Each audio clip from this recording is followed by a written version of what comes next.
Perkenalkan, nama saya Arlini Piambatonapa dengan stambuk 12196112664. Saya dari kelas B3. Judul proposal saya yaitu Sistem Informasi Pengelolaan Data Kinerja Pegawai berbasis web pada SMA Negeri 1 Malili. Pertama yaitu pendahuluan. Yang pertama, latar belakang. Teknologi di SMA Negeri 1 Malili baru sebatas mengetik data dalam membuat laporan. Sistem yang khusus menangani atau mengelola data pegawai masih belum ada. Selain itu, masalah terjadi pada sumber daya manusia.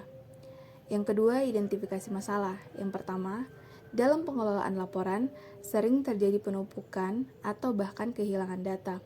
Yang kedua, penginputan dan perubahan data pegawai masih dicatat secara manual. Yang ketiga, membutuhkan waktu yang relatif lebih lama dalam proses pencarian data pegawai. Yang ketiga yaitu rumusan masalah.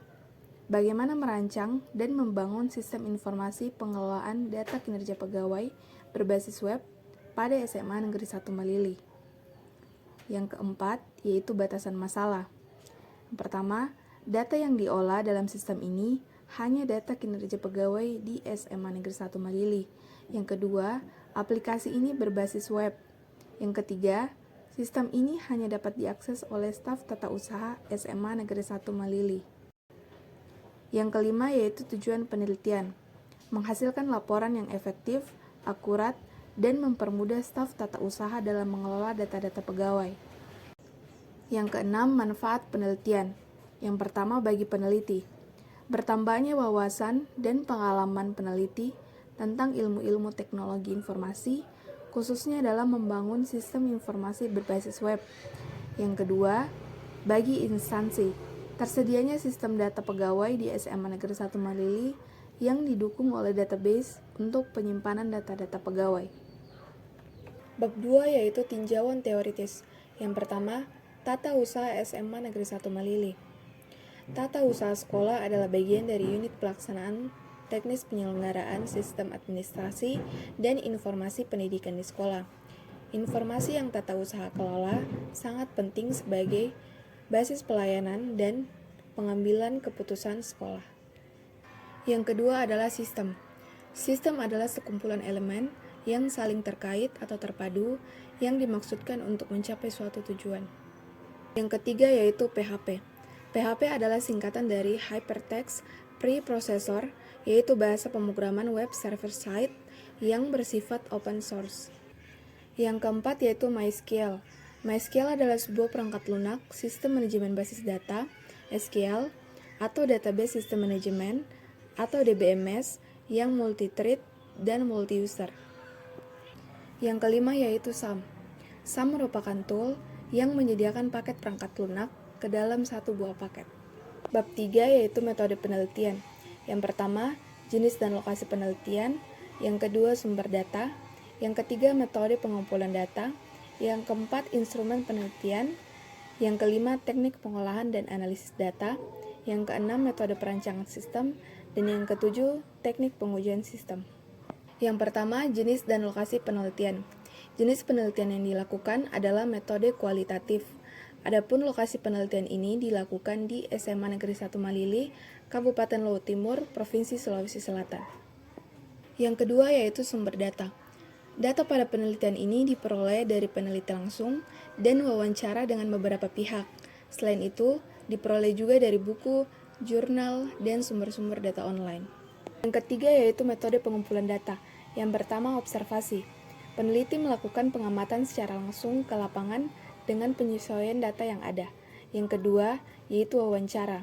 Wawancara yaitu tanya jawab peneliti dengan narasumber. Peneliti melakukan tanya jawab kepada salah satu staf tata usaha dan salah satu guru setempat. Yang ketiga yaitu studi pustaka. Peneliti melakukan metode pengumpulan data yang bersumber dari buku, jurnal, dan website yang berkaitan dengan judul penelitian. Yang keempat yaitu instrumen penelitian. Yang pertama, perangkat keras, yaitu prosesor Intel, RAM 4 GB, mouse, smartphone Samsung Galaxy J7, flash disk, printer. Perangkat lunak yaitu bahasa sistem operasi Windows Pro 64 bit, SAM, HTML, MySQL, dan PHP, sablon teks, Microsoft Office 2013, Mozilla Firefox, atau Google Chrome. Yang kelima yaitu teknik pengolahan dan analisis data. Yang pertama yaitu reduksi data. Pada waktu pengumpulan data berlangsung, reduksi data dilakukan dengan membuat ringkasan dari catatan data yang diperoleh dari lapangan. Yang kedua yaitu sajian data. Sajian ini merupakan rangkaian kalimat yang disusun secara logis dan sistematis. Sajian ini mengacu pada rumusan masalah yang telah dirumuskan sebagai pertanyaan. Yang ketiga yaitu penarikan simpulan dan verifikasi. Data yang dikumpulkan dilakukan pencatatan peraturan, pola-pola, dan sebab akibat. Simpulan perlu verifikasi dengan melihat kembali semua yang ada di lapangan supaya simpulan menjadi lebih kokoh. Keenam yaitu metode perancangan sistem. Metode yang digunakan adalah waterfall. Tahapan dalam metode waterfall dimulai dari yang pertama, yaitu requirements, analysis, dan definition. Proses menganalisis kebutuhan sistem dan pengumpulan kebutuhan secara lengkap dan sesuai dengan sistem yang akan dibangun, sehingga nantinya dapat memenuhi semua kebutuhan. Yang kedua, yaitu sistem dan software design. Proses ini berfokus pada struktur data, arsitektur perangkat lunak, representasi interface, dan detail, algoritma, prosedural. Yang ketiga yaitu implementation. Proses menerjemahkan desain ke dalam suatu bahasa yang bisa dimengerti oleh komputer. Yang keempat yaitu integration and system testing. Pengujian dilakukan untuk memastikan semua pernyataan sudah diuji. Dilanjutkan dengan melakukan pengujian fungsi sistem untuk menemukan kesalahan-kesalahan dan memastikan input akan memberikan hasil yang aktual sesuai dengan kebutuhan. Yang kelima yaitu operation and maintenance. Pada proses ini, dilakukan pengoperasian sistem yang telah selesai dibangun dan melakukan pemeliharaan. Yang ketujuh yaitu teknik pengujian sistem. Data pada penelitian ini diperoleh dari peneliti langsung dan wawancara dengan beberapa pihak. Selain itu, diperoleh juga dari buku, jurnal, dan sumber-sumber data online. Itu dia hasil presentasi saya. Sekian dan terima kasih.